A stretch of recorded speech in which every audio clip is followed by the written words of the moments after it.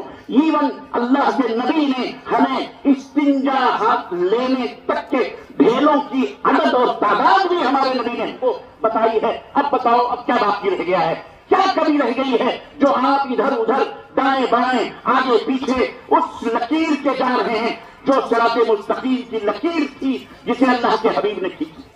یہ ہے صراط مستقیم.